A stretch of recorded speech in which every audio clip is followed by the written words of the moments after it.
Well, welcome you back to the second class of our organic dry bean production course. And maybe not everyone was here on Monday, so I'll just kind of go through through our project again. Excuse me. The online dry bean short course is presented to you by our Eco Bean project, which is a collaboration between the University of Vermont, Cornell University, the University of Maine, and the University of Wisconsin, working together to research and provide education on organic dry bean production in the Midwest and East Coast. The EcoBean project is funded through the USDA National Institute of Food and Agriculture through their Organic Research and Education Initiative. So great thanks to them.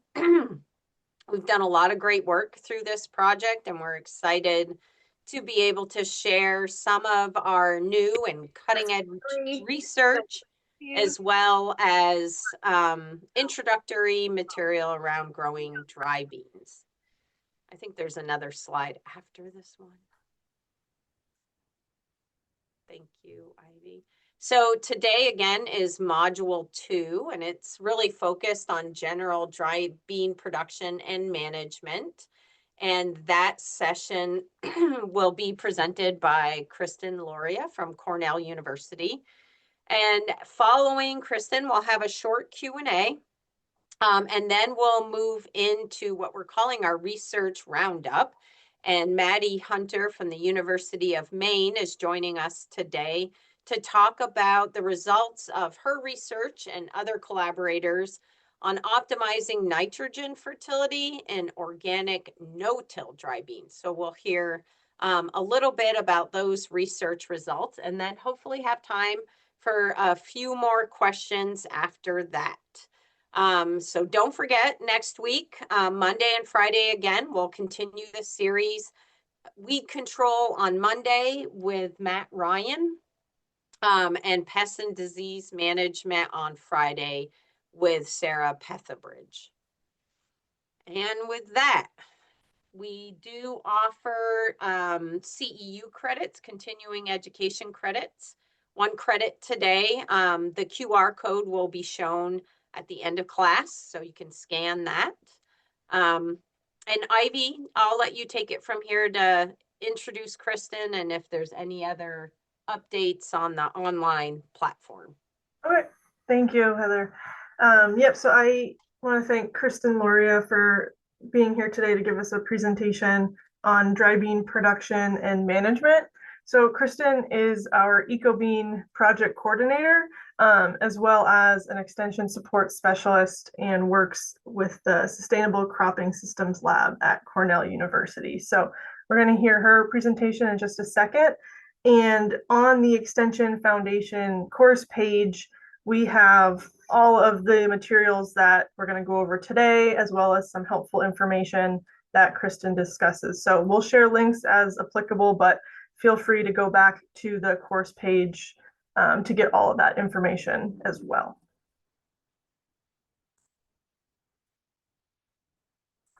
I'm going to stop sharing so Shannon can get the video queued up. How does that look to everyone? Can everyone see? Yep, looks good. All right, we'll go ahead and start the presentation. Hello everyone, my name is Kristen Loria, and I'm an Extension Support Specialist with Cornell University. As part of Module 2 of our dry bean short course, I will be presenting about dry bean production and management. You heard from Dr. Ginny Moore last week about market classes and variety choices, and I will be following up on that today with some agronomic information about fitting dry beans into your crop rotation and growing a successful crop. In terms of my own dry bean background, I obtained a master's in plant breeding and genetics prior to my current role, where I focused on improving agronomic traits in heirloom bean varieties. In addition to my Cornell role, I am also owner and grower at Buttermilk Bean, where I work with a network of other farmers to grow dry beans and market primarily via a CSA model. So why might you be considering dry beans on your farm? Dry beans are a high-value grain legume or pulse crop that work well in rotation with other value-added grains here in the Northeast. Much of the same equipment is used for production and post-harvest handling as well as storage.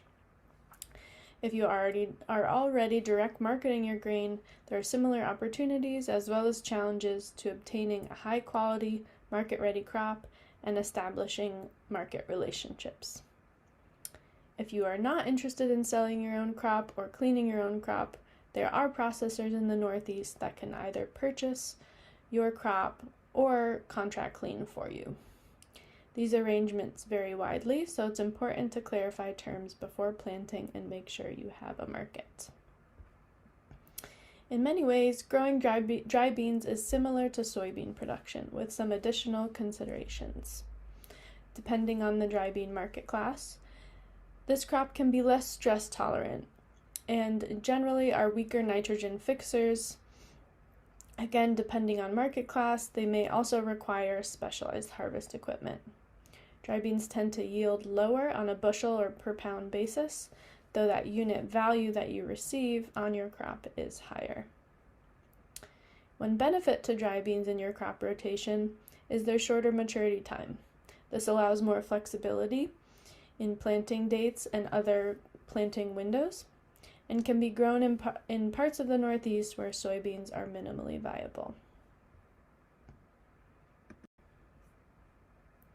It's best to think about dry beans as more of a specialty crop than a commodity crop. Typically, yield is expressed in pounds per acre rather than bushels, and as a food-grade product, whether for a canning or dry packed market, generally quality requirements are more stringent. Growing and harvesting with attention to detail are key to minimizing issues such as checking, splitting, and staining. And additional post-harvest cleaning is required to remove substandard beans as well as dirt and stones. Post-harvest storage and inventory management is also important, with age, moisture content, and damage to seed coat affecting quality and storage viability. And of course, the more clean out you need to do, the lower your saleable yield is. There are some creative strategies for finding markets for your cleaned out beans, but generally the value for that portion of your crop will be zero or at best fail to cover your expenses.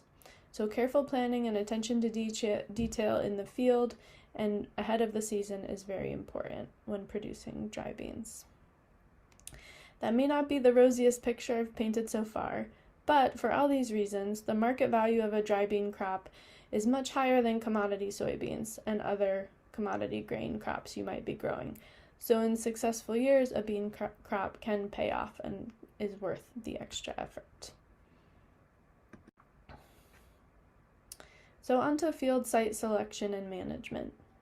In selecting a field location, it's best to avoid areas of compaction and poor drainage. Dry beans are among the most sensitive of field crops to so-called wet feet, and at planting time, excessive moisture can lead to increased levels of Pythium and Rhizoctonia, fungal pathogens, which can really impact your stand establishment, and even after that stand is established, can also impact crop vigor and health. This is especially true for the determinate varieties, including many New England heirlooms, which tend to be less stress tolerant overall than some of the indeterminate varieties. Compaction can also lead to restricted root growth, reduced crop vigor and lodging, and is why even in conventional productions, dry beans are typically planted in either a full tillage or strip till system. So it's really important to find a field site where as best you can minimize issues of waterlogging even in wet seasons.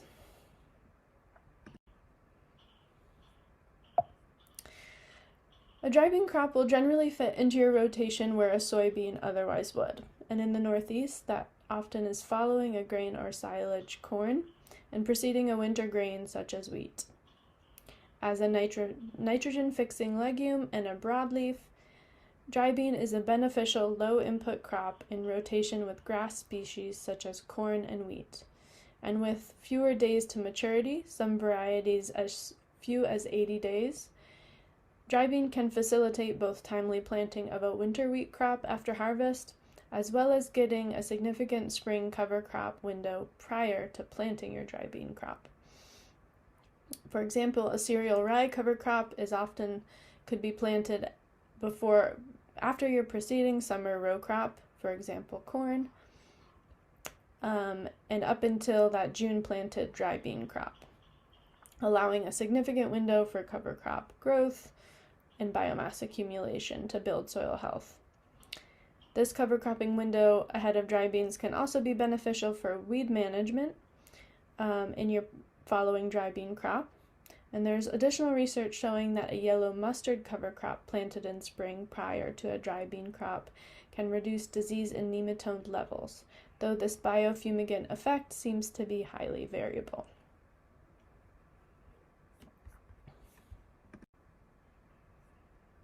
So again, as a high-value crop, dry beans are worth your while to test your soil and correct any micronutrient or macronutrient imbalances.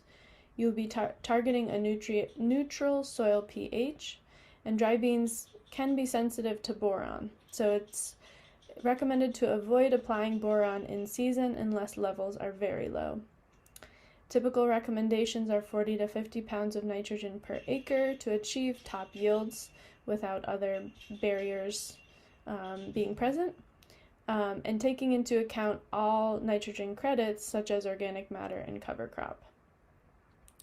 It's important to avoid excessive levels of nitrogen applied to the field, as this can reduce nitrogen fixation in the dry bean crop, reducing nitrogen use efficiency, but in addition can cause problems of increased disease incidence, delayed maturity or lodging, due to excessive vegetative growth. The photo here shows that this is a soybean field, actually. I couldn't find a picture in dry bean, but on the left you can see what would be typical of a dry bean crop with excess nitrogen compared to what you would want on the right, nice and upright, uniform dry down. But essentially we see that excessive vining in indeterminate market classes, especially as the result of excess nitrogen, an overabundance of foliar growth that often may not even result in additional seed yield, can cause delayed maturity, and of course plant lodging. So that is very much something you want to avoid, and you can do that by carefully accounting for both your organic matter and any cover crop nitrogen credits prior to your dry bean crop. Also, not recommended to follow another legume crop, especially something like clover with dry bean. Very likely you would end up with an excess of nitrogen in that scenario. So planting rates and dates.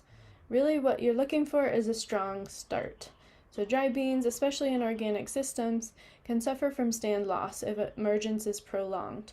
So it's key to do everything you can to ensure fast as possible emergence after planting. If you can get emergence in 1 week or less, you should be happy with that result.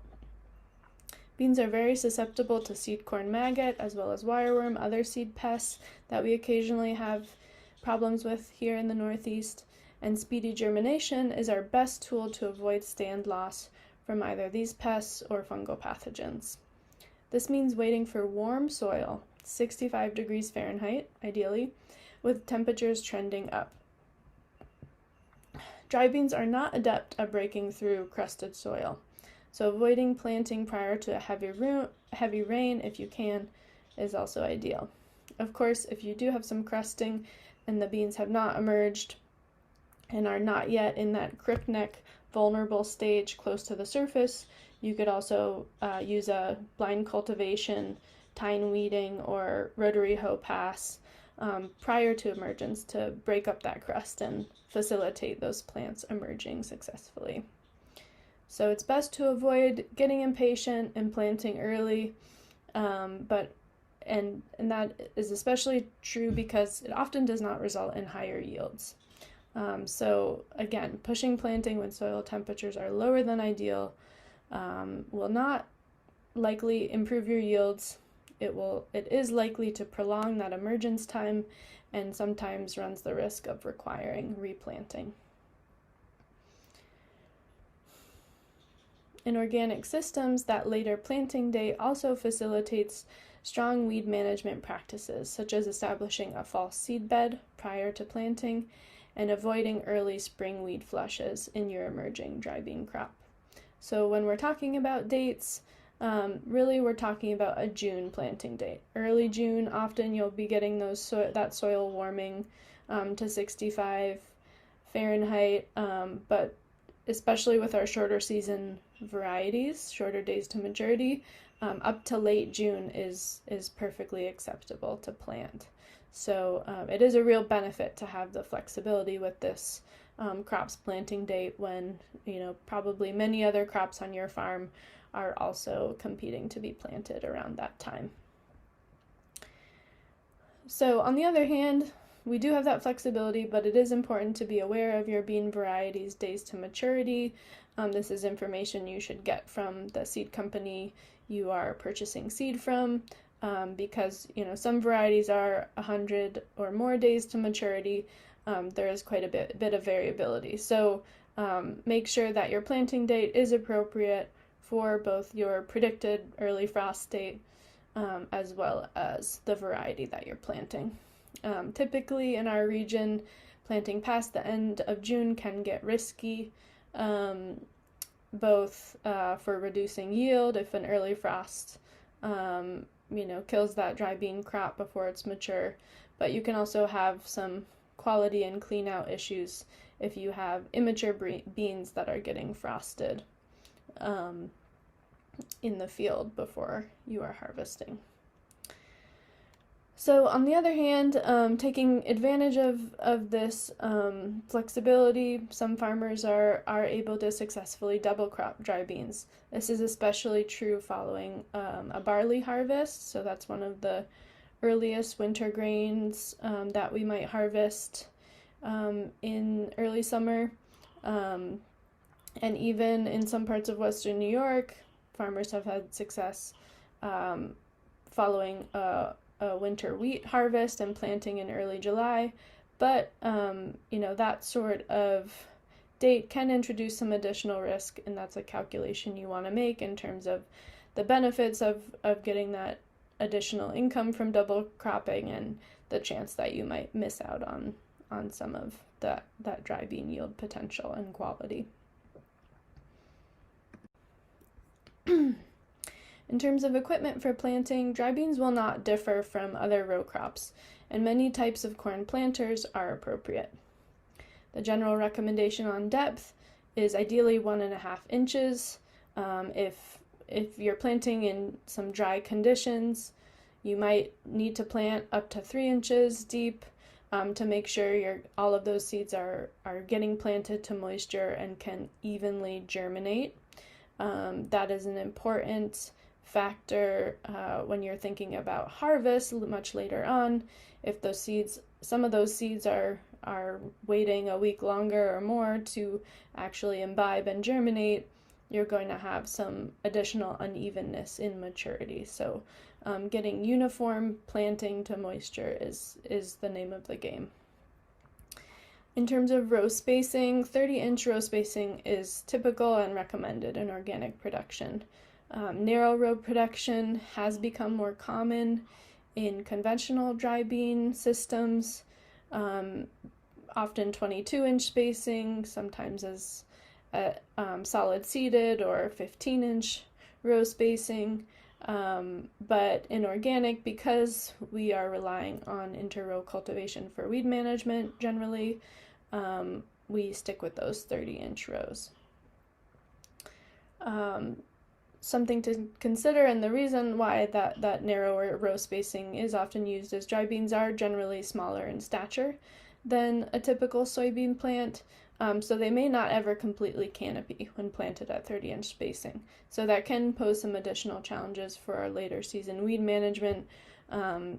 Weed management is something that Dr. Matt Ryan's going to cover in a later module, but something to keep in mind. So seeding rates. Much work has been done to optimize seeding rates. One example of such a study is a black bean seeding rate experiment conducted as part of our own EcoBean project and led by graduate student Adam Sharifi. This experiment was conducted in both full tillage organic and no-till organic systems. And we saw what many studies have seen as well, that generally we see yields plateau around 70 to 100,000 established plants per acre. And the trick after that is to predict how many seeds you need to plant to get that established population. So that's accounting for, as we've discussed, challenges with seed predation, seedling predation, loss from cultivation. So generally in organic, because we might expect more losses from those sources, we recommend about 110 to 130,000 seeds per acre, pure live seeds per acre for organic systems.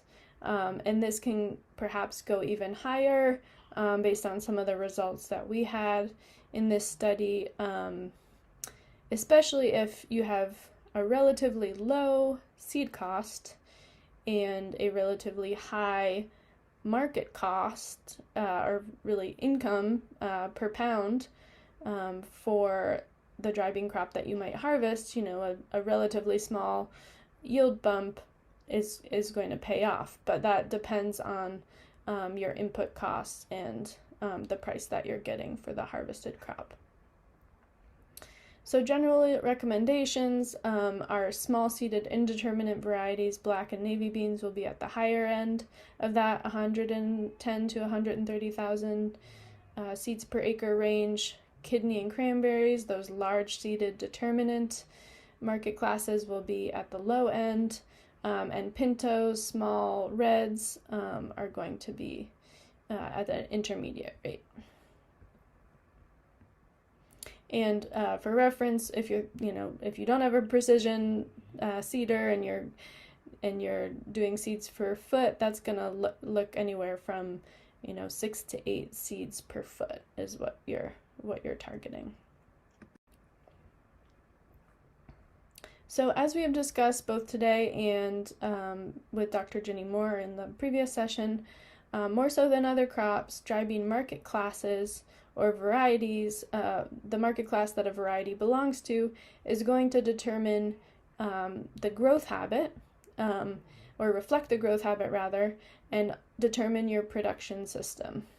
This is most important during harvest, and in turn, the harvest strategy that you need for the market class you are growing, based on, again, growth habit as well as the equipment you have at your disposal, will determine how you are planting and how you are managing weeds in that crop leading up to harvest.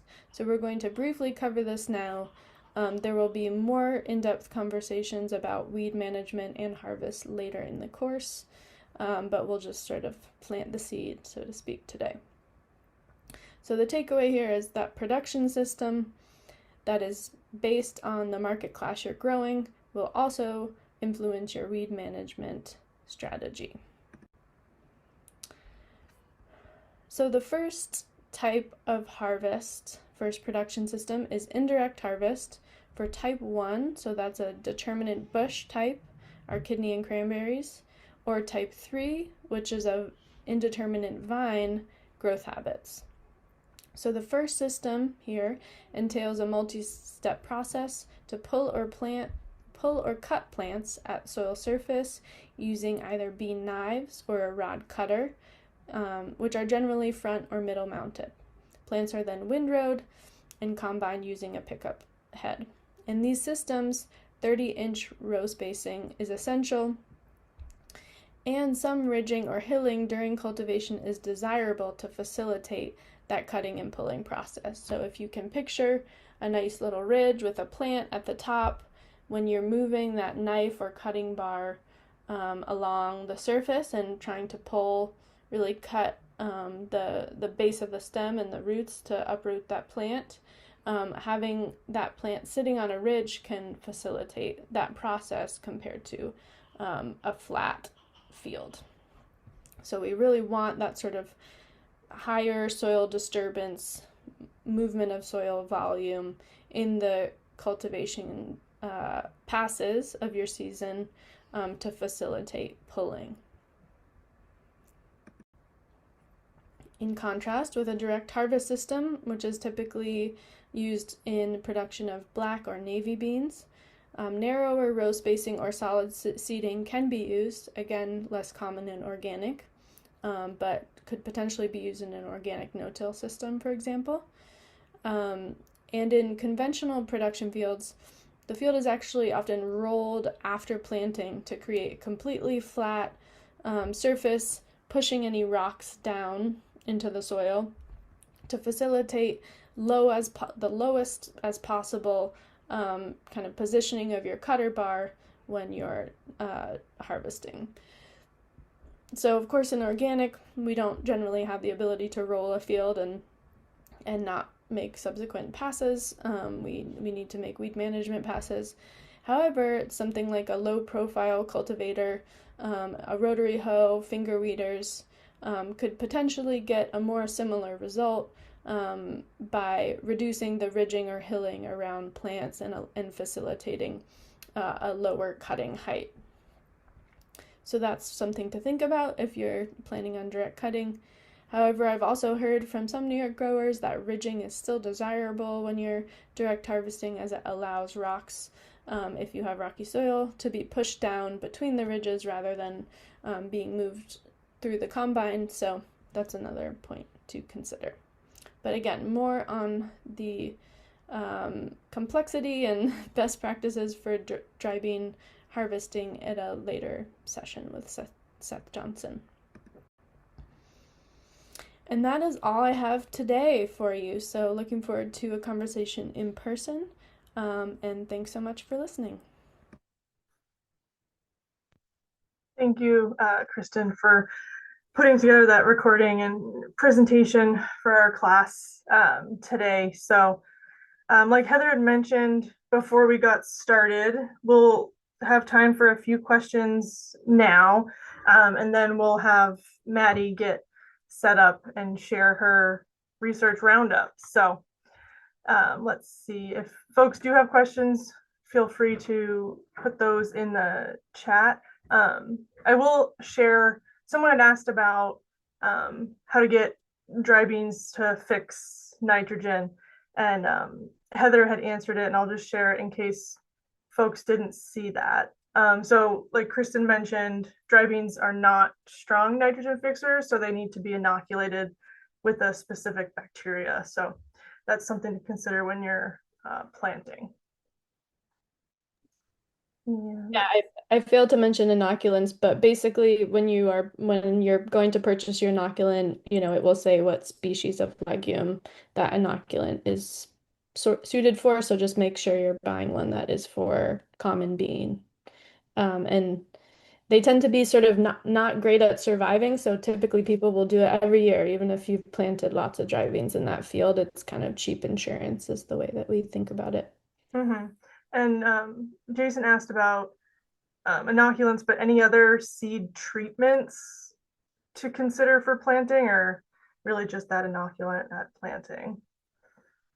Yeah, I think it might be, so that might be a cool question for Sarah Petherbridge later. I don't have experience with, any other sort of microbial seed treatments or anything like that, but certainly there's a big wide world of those out there now. So she might be able to talk about them, but yeah, I think really the tried and true one is the Rhizobium inoculant for nitrogen fixing. Mm-hmm. And I know earlier on in your presentation, you had talked about how dry beans are really sensitive to stress. We had a couple people in the survey ask about irrigation needs for dry beans, and I assume that might be regional. But if you had any information on growing dry beans in heat or drought or irrigation considerations. Yeah, that's a tough one. I mean, at least in my experience, we're not growing in scenarios where we have the capacity to irrigate. Typically field crop rotations here in the Northeast aren't irrigated. Certainly in the West, there's a lot of irrigation of dry beans. If you've got a vegetable setup, and you're used to irrigating, it could totally be worth it, I think, in some years. Certainly not going to need as much water as a lot of vegetable crops you might be growing. And you definitely want to watch out for encouraging foliar disease, I would say, if you're irrigating frequently. But for sure, in dry years, you can lose a lot of yield to drought. So that can be a useful tool if you have the capacity. I don't have like an inches per week or anything recommendation like that, but that is probably out there because again, there is a lot of irrigated dry bean production out west. Mm-hmm. And I think we'll do like one more question, and then we'll have Maddie get set up and start talking about her research. Um, so you were talking about dry beans as part of a crop rotation. Do you have any insight into intercropping with dry beans? There's a couple questions about that in the survey as well. I don't have, so I guess for the scope of this like presentation and project, I was sort of focused on fairly mechanized production, you Mhm. probably noticed. And so um, definitely, obviously, there's tons of traditional practices where that's done. One interesting example, I don't have firsthand experience, but there are some, so Ken Kamisik, who's a bean breeder in Wisconsin, and he's worked with a few Midwestern growers. They've been experimenting with, at sort of field crop scale, intercropping dry beans with either popcorn or sorghum, or even sunflower, I think. And so, and have had success harvesting those two crops together and then separating them afterwards. So that's very interesting. And yeah, appears to be possible, though, with uh, lots of additional considerations you have to work through. But so yes, I think definitely has potential. Awesome. Well, thank you. And if folks have more questions, please put those in the chat. We'll have time after Maddie gives her presentation and we'll answer more questions. So I'll go ahead and introduce our next speaker. So for our first research roundup, we have Madeline Hunter, who is a graduate student pursuing a Master of Science in Plant, Soil, and Environmental Science at the University of Maine. And Maddie works under Ellen Mallory at the University of Maine. And so today you're going to hear about her research on optimizing nitrogen fertility in organic no-till dry beans. Thanks, Ivy. Hi, everyone. It's great to be here with you today.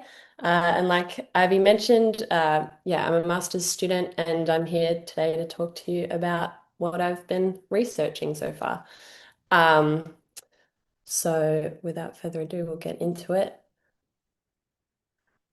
Before I get started talking about my results and everything that we've found, I just wanted to give a bit of background about this system and kind of what it involves. And basically, what we start with is the planting of a winter rye cover crop in the fall before your bean season in early September. And for this study, we were kind of targeting a really high seeding rate of 3 million pure live seeds per acre, just to get a nice thick mulch when we then come in and terminate the rye cover crop once it reaches around 50% flowering the following spring. And so you can kind of see what that looks like a little bit there in the bubble with the rye. And we're terminating it mechanically using this implement called a roller crimper. And basically what this does is it rolls over the rye crop and bends the stems so that it's stopping that flow of water and nutrients, and the rye dies and is terminated and turns into this nice thick mulch that we can then plant our beans straight into. So our target rate for this study was 150,000 pure live seeds per acre. And we were planting a black bean variety called Zorro that was developed in Michigan State. There's my little Zorro cartoon. Yeah. So why should you bother with this system? Well, for one, there's less cultivation, which would during the bean season, which is a labor and a cost benefit. I should say though here that if you're planning on using this system on a field with really high weed pressures or a high perennial weed seed bank, maybe that's not the best idea, and that yeah, this system can't really, yeah, it shouldn't be a be all end all for the weed pressure problem.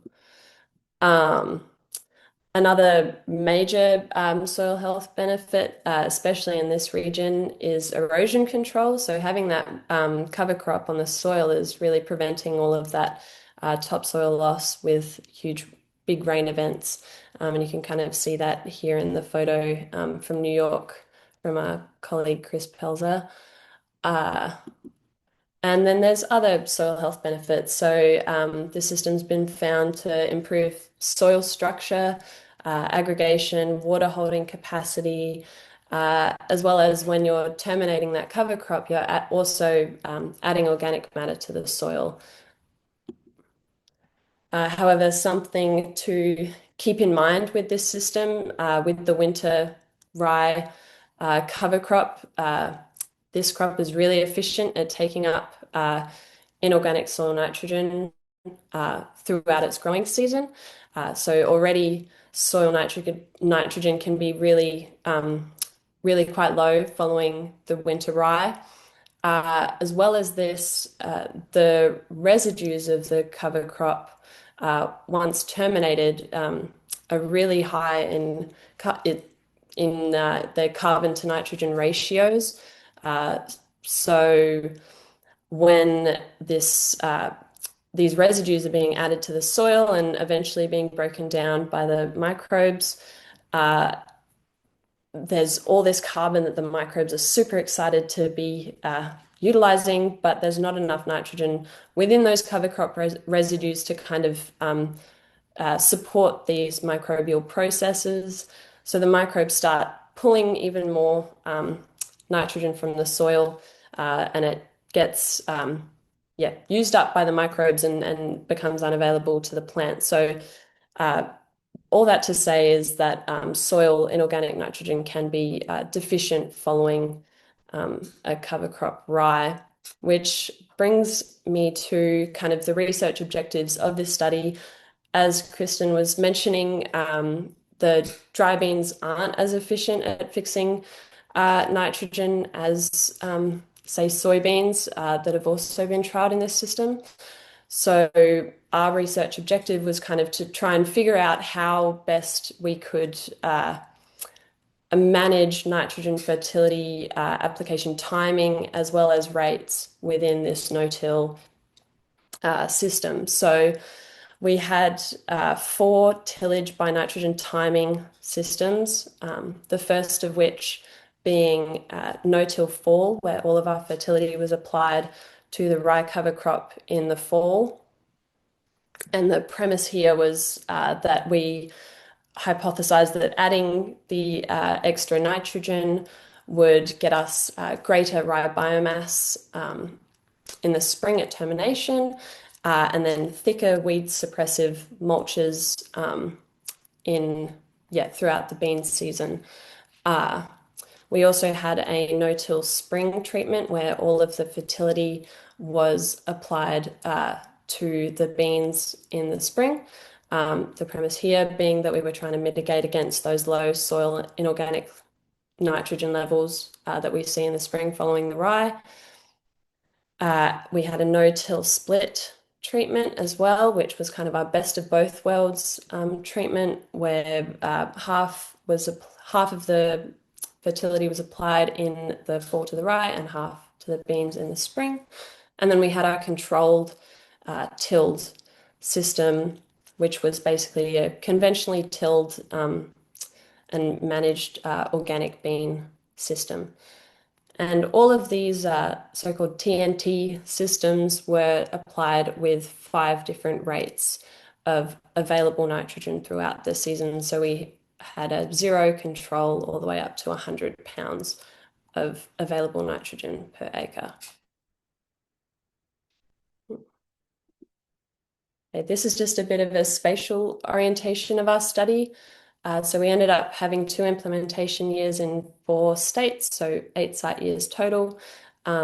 As I go through and talk about our results, I'll be talking about TNT1 and TNT2, but basically TNT1 was started in the fall in 2023 with the planting of the rye and finished in 2024 with the beans. And then TNT2 started 2024 fall with the rye planting and finished last year in 2025 with the beans. Okay, so we did find that adding full fertility to the rye crop did increase spring rye biomass at termination. So you can see here there's 5 different nitrogen rates in pounds per acre on the x-axis and spring rye biomass in pounds per acre on the y. I've also added here this optimum biomass threshold. Basically, this is a threshold found in the literature whereby the best kind of season-long weed suppression is found to be around 7,000 pounds of pounds per acre of rye at termination, or anywhere above that, I should say, as well. So you can see the site-by-site differences that we had, with Maine kind of struggling to reach that threshold pretty consistently, whereas Wisconsin had no problems at all. Something to note, however, with the full fertilization is that lodging risk can increase with this added fertility, and we did see this in half of our site years. And the reason that I bring this up is that it can make planting through the rye mulch really difficult. So you can kind of see what it looks like when you roll a field of rye that has lodged, and you get this kind of crisscrossing of the rye, and it can be really hard to plant through and get good seed to soil contact. And you can kind of see what that looks like here is, you can see in the middle there, the beans kind of just sitting on the soil, the rye, sorry, they haven't gone into the soil. We've also got a picture here where the fertilizer trench didn't close properly, and the fertilizer's kind of just sitting on the soil surface, which isn't ideal. And we did find in 2 site years that there were higher final bean stands in the till compared to all the no-till treatments that we had. And these 2 site years also had some of the highest rye biomass levels and significant lodging, which is possibly why, we saw those differences in bean stands. All right, onto the inorganic soil nitrogen story here. Like I mentioned before, can be deficient following that rye crop, and we did see this at rye termination in 5 of our 8 site years. So any of the TNT systems that have a different letter attached to them were found to be significantly different. So we did see that the tilled system was often higher in its the soil and organic nitrogen at rye termination and bean planting. And the effect that this has on beans is we went in and sampled beans at this early kind of stage around 30 to 40 days after planting. And we did see that there was some level of nitrogen deficiency in the beans at this stage. So between the different TNT systems, so we have bean nitrogen uptake, which is basically just the amount of nitrogen within the above ground bean tissues in a pounds per acre basis. And in 7 of our 8 site years at this stage, we did see that the tilled system in the blue was significantly higher at all of the different nitrogen rates at this stage. I will mention, though, that in Maine in both years and in New York in both years, we did see a benefit to that added 50 pounds of nitrogen per acre in the spring. So the giving the beans that kind of starter fertilizer did seem to have a positive impact at this growth stage. Further down the track at peak bean biomass, we also did the same analysis. However, this was done over all of our different nitrogen rates, so up to 100 pounds per acre, as you can see there on the x-axis. And at this stage, we did see that in 5 of the 6 site years that we currently have data for, again, the till treatment was higher in its nitrogen uptake. However, in Maine in year 1, we could see that the no-till treatments seemed to catch up at this stage to the till, which was interesting. Okay, on to the marketable yields. You'll notice they kind of looked a little similar to what we saw in the R8 nitrogen uptake, with the main site year being the only one in which the no-till treatments were able to yield the same amount as the tilled system, which was really interesting to see. Most of the tilled systems, however, did end up yielding higher than all of our no-till systems, and the kind of optimum nitrogen rate, so where we saw the best or the highest marketable yields, was sitting around that 50 pounds per acre rate, which is similar to what's recommended in other studies. We did see some benefits of adding that spring fertility to the no-till beans in Maine and New York. However, most of the other sites, we saw no effect of this. Right, so some final thoughts. With fall fertility, although we did see that it increased rye biomass, we didn't see any significant benefits of adding that fall fertility on yields or on weed suppression. For the spring fertility story, we did see that at 2 of our sites, like I said, marketable yields were increased. However, at the 100 pounds per acre rate, that's not a feasible rate that you can kind of fertilize at. So possibly thinking about fertility in the realm of maybe 50 pounds per acre instead, or something more cost effective might be the way to go with this system. Yeah, so thank you so much everyone for listening and sharing with my results. And if anyone has any questions, Yeah, thank you again for doing that. We do have a couple of questions, and if folks think of more, feel free to put those in the chat.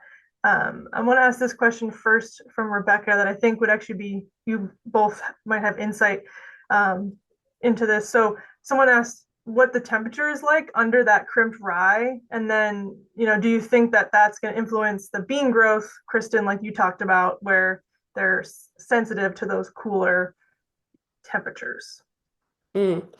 I have some slides at the back of all this because I was like, I don't have enough time to talk about everything. And I just realized I didn't put temperature on there, but we did find that, and other studies have found that the soil temperature is can be significantly lower under all that rye. I think off the top of my head, it was maybe 5 of our site years, we did see, yeah, significantly lower temperatures, kind of 1 to 2 degrees lower under the rye. So, yeah, which can, yeah, impact emergence and all sorts of things. So it's something to, yeah, keep in mind with this system. Mm-hmm. And I don't know, Kristen, if you had anything you wanted to add on the soil temperature piece. Yeah, I think Maddie covered it in terms of I mean later in the season that becomes less of an issue, of course, but for emergence, definitely. Yeah, nothing to add. Thank you. And Anna asked the rationale or reasoning for using a roller crimper for the rye versus mowing and leaving it instead. Mm.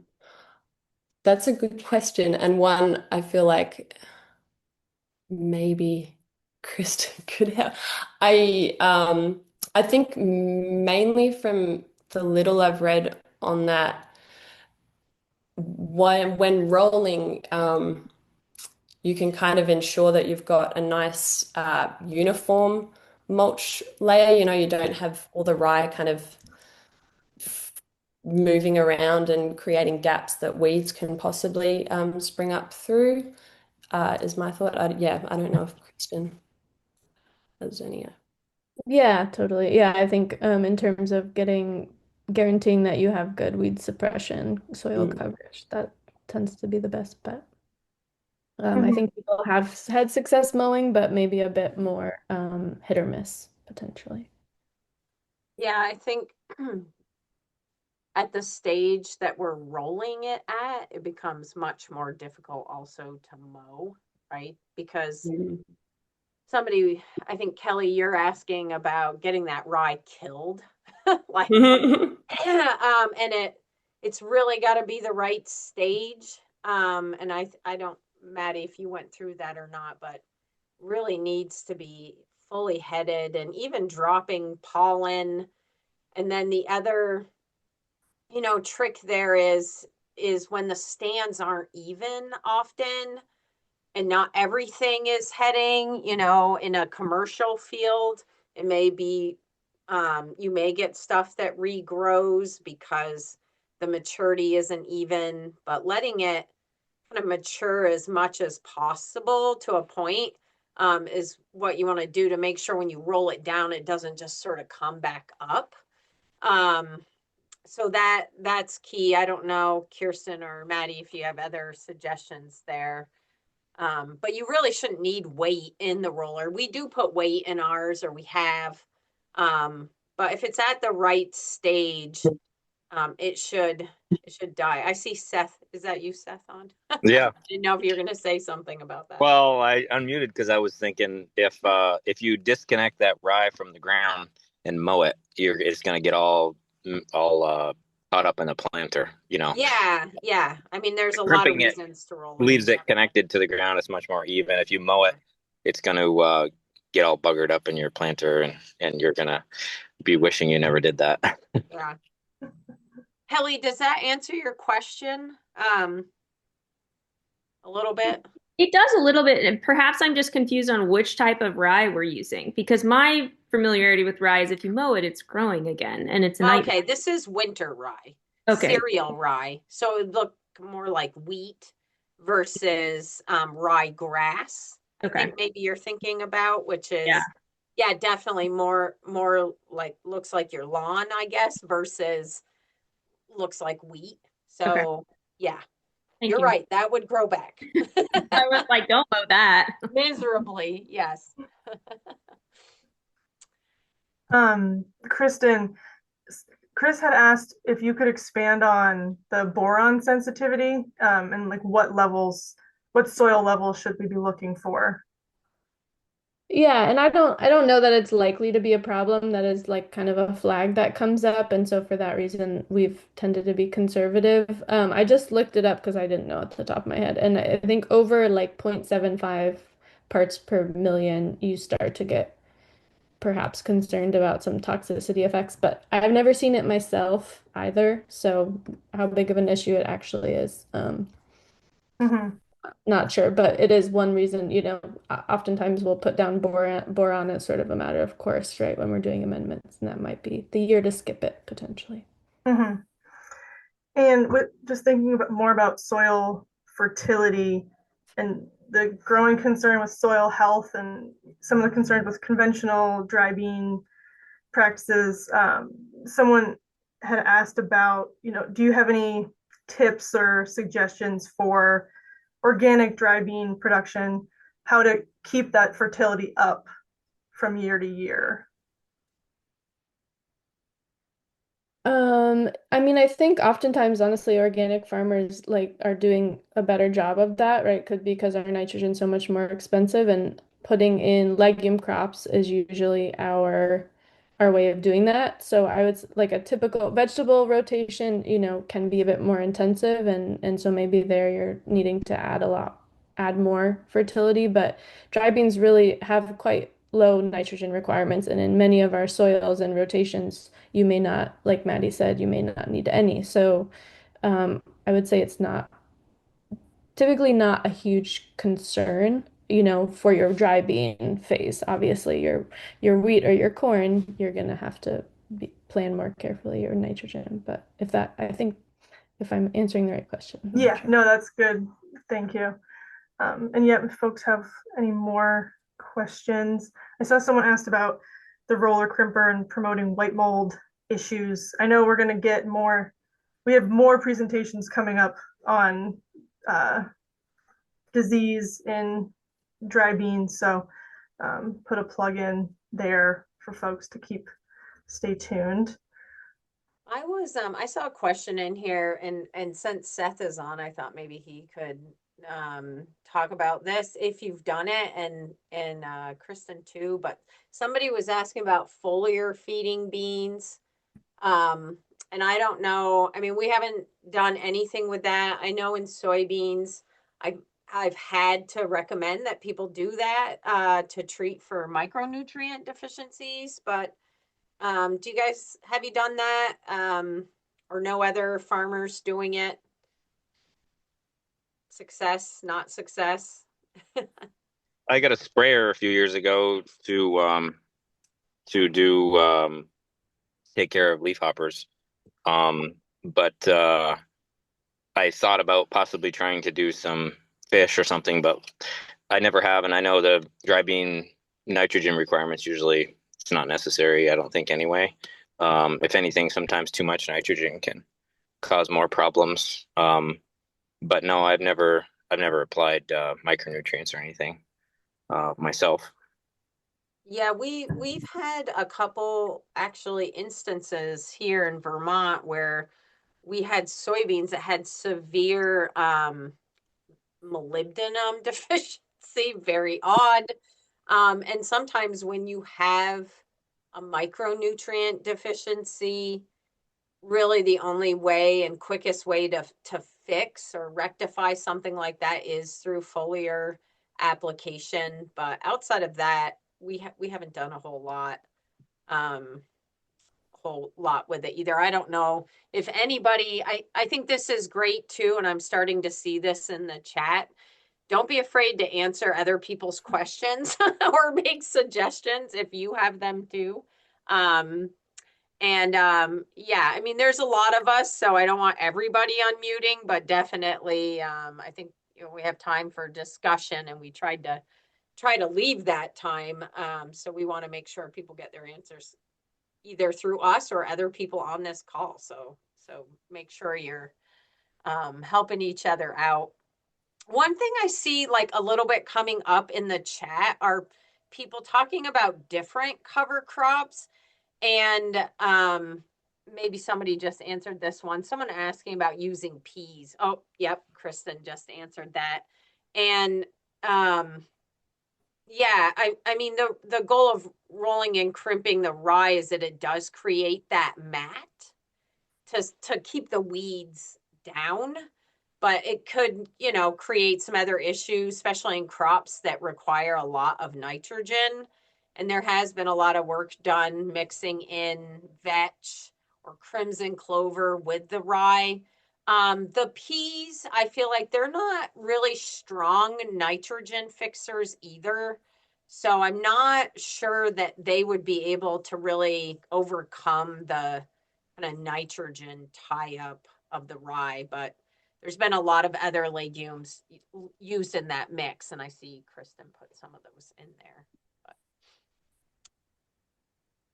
But, there was another question, Seth, about how do all the rocks get in the harvester in the beans? People are buying beans and I don't know where they're getting their beans. Nobody admitted to that, but they said the beans they're buying. I know they're not yours. They've got a lot of rocks and soil in it, and kind of curious. Yeah, so I always tell people to answer that question. Harvesting dry beans and Kristen can tell you probably too, it's almost like digging potatoes, There's like you're moving a lot of soil, especially if you're knifing them and windrowing them. So we don't typically have a lot of issues with stones because of our soil type, more sandy. But if you do have a lot of issues with like pea-sized stones or bean-sized stones in your soil, then you might want to consider getting what's called a de-stoner. So it looks like a gravity table, a miniature gravity table. And in my presentation, I think it's next week, end of next week, we'll show you a gravity table that we use. But a de-stoner basically works off vibration. The optical sorter isn't quite, doesn't work well to both blow out splits and stones, because sometimes the stones are heavier than what the optical sorter can shoot out. But anyways, again, we don't typically deal with it a lot. But yeah, a lot of debris, a lot of stones, things like that get picked up in the harvest process because you're just moving a lot of soil, and it's kind of inevitable. And so a lot of companies just kind of do as best as they can, and then they put a disclaimer on the package, like inspect for stones before consuming, because sometimes it's difficult unless you do have one of those de-stoning machines. So yeah.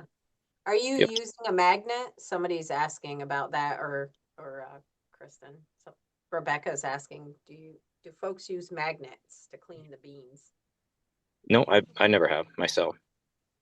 Yeah, I've heard of it. I haven't done it personally. I think it depends on your soil type and how magnetic it is to get dirt out, is one context I've heard, but not personal experience.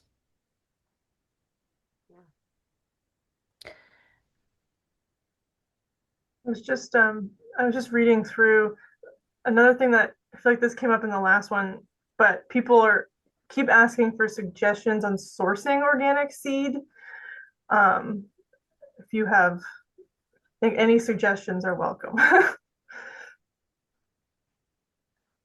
Yeah, I could let Seth talk about this too, but organic seed is difficult to find. I would say above the sort of packet scale.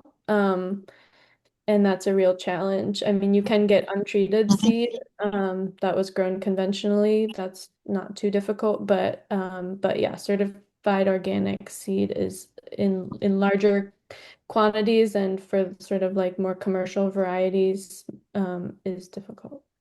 Yeah, you could try high mowing seeds. They do sometimes deal with larger amounts. It depends on the variety, but they're near us here in northern Vermont. But in the past, I've been able to get some of the heirloom varieties like Jacob's Cattle and some of the more common ones here in the Northeast through them. But yeah, it's really difficult. A lot of times on some of our more unusual varieties, we just have to save our own seed. We do occasionally have to buy some non-organic seed. But again, they allow for that if you've proven that you can't find, it has to be untreated, and you can, verify that you have done the homework looking for organic. If it's not available, you can plant untreated non-organic seed as an option on some of the some of the varieties. Yeah, thank you. And then Olivia was asking back about fertility. Folks have zinc experience or recommendations for zinc deficiencies. I don't know. In Vermont, we can experience zinc deficiencies primarily in grasses and corn specifically. So I'm not familiar with zinc deficiencies in beans or legumes, but if it's common in Oregon or the Pacific Northwest, I would assume that the testing lab would have ranges for you in which you may see a deficiency. But otherwise, adding supplemental zinc to the soil at planting is how we overcome those deficiencies. And again, I mean, I wouldn't dare give a recommendation not knowing some specifics, but with boron, we're usually looking at 1 pound an acre when we have deficiencies. With corn and with zinc, we're looking at usually 10 to 12 pounds of zinc per acre. But again, that level, those levels are so small that sometimes we try to put those through the planter as like a starter, or mixed with something else. So I think that's generally the challenge with micronutrients, is carrying that small amount across acres. And so you usually have to have some kind of something to mix it in. Seth, have you done like a microbial package? I know you'll put on some starter. Do you put any micronutrients in there? Yeah, so I started last year start my starter fertilizer from Boucher Fertilizer over near you, and Mhm. they have a micronutrient. I can't remember off the top of my head here, um, what it had in it. I think there was some zinc in it, but again, it's like I put it in through as a granular starter fertilizer, but um, it's really difficult when they're only calling for 1 or 2 pounds to the acre. You just wonder how accurate you're actually getting that spread on, even in a planter. Yeah. And Kristen, thanks for putting up the Minnesota guide. It does talk about zinc for dry beans, and it does look similar to corn, with a broadcast of, well, here it's 5 to 10 pounds based on a soil test. Now, I mean, the one thing this is great, but you have to be cautious how they test their soil and parts per million, and what the extractant is could be really different than Vermont, or Oregon. So try to find a resource somewhat local to you for, I would say, more local information. But that sounds about right to me. Mhm. Kristen, I had a question. um, so like, we want to be careful when we're planting dry beans that the soil is warm, but then being cognizant of, when we're going to get that first frost. Is the concern more the plants, if there's green pods or the immature beans, or is there like a window of time where the plants have dried down, but you just haven't gotten out there yet? I guess yeah, I'm just interested in that piece. Yeah, and maybe Seth might get into that too, I guess, for harvest. But I was referring to, yeah, making sure that you actually are getting fully mature pods, because that's where it can cause issues. But yeah, frost can be helpful in sort of fully killing the plants and making them easier to harvest. So it can, if you time it perfectly, the frost can really help you out. But obviously you don't, sometimes we get an unexpected earlier frost, and we had that issue last year where one of our varieties we lost probably half our yield just from that. So thing to keep in mind. Yeah, in general, in our area, frost is our friend. I always tell people because it does not only dries the beans down and desiccates them, be similar to a conventional producer going out and desiccating or spraying herbicide to dry down, and it's like nature's desiccant.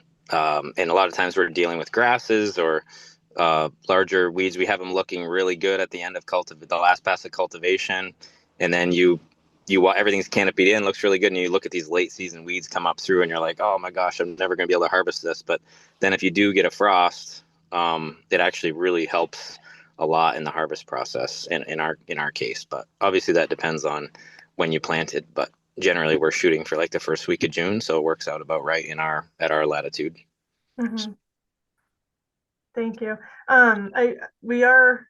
It's at 1:10 right now, so we have about 5 more minutes. I think we'll have Shannon, if you could share the slides for the CCA credits, and we'll just get those up for folks if people have any last minute questions, or Kristen, if you have anything else you would like to share while we wrap up. I don't think so. I'm trying to figure out if we have any more questions that we didn't cover. I lost track, but Yeah, I'm hoping Matt, maybe he'll talk about the weed zapper. I just saw that. I don't know. Yes, he will cover some weed zapping, so that'll be on Monday. Yeah. And then Heather, are you going to show anything about your inter-row mowing with beans at all, or no? There's someone talking about it next week, right? Yep. I'm sure Matt will mention it, but on Monday, Eric, he's the grad student. Yep. He's going to talk about his inter-row mowing project. It looks like somebody wants to know about your CSA, Kristen. Do you want to talk about that for 3 minutes? Sure. Yeah, so we formerly called a bean club. Can't do that. Turns out that Why? legal. Apparently somebody trademarked Bean Club, which is a Oh, fun story for another day. okay. But but anyway, we're calling it a bean share, which is very much a CSA model, and we distribute locally in the Finger Lakes region, Hudson Valley, but also by mail. And mailing beans is not too hard to do. So yeah, recommend. And not a whole lot else to say about that. But essentially, it's a great model from the farmer perspective. We get to choose what varieties people are getting and when, and makes the logistics a lot easier versus kind of like selling in a web store, for example. So yeah, we've avoided the farmers market and been able to sell in that manner. Thank you. And thank you again, Kristen, for taking the time to put together this presentation and be here and talk to folks, and Maddie as well for sharing your research, and everyone who chimed in. Thank you for sharing all this. We will be recording this and it'll be available on the course page. And Shannon is working on getting the chat saved as well, because there's a lot of helpful resources in there that folks shared. So we'll get that available as well. And if Shannon, if you could just share those slides one more time. We just have a brief survey for folks if they could take that after leaving this session, and we'll just highlight Monday's session. We talked about it a little bit.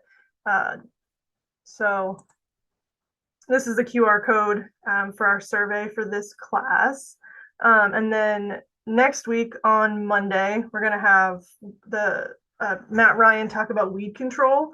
And then his grad student, Eric, is going to talk about the inter-row mower, which is really interesting tactic. And then on Friday, we're going to have Sarah Pethybridge talking about dry bean diseases. So a lot of good information yet to come. So.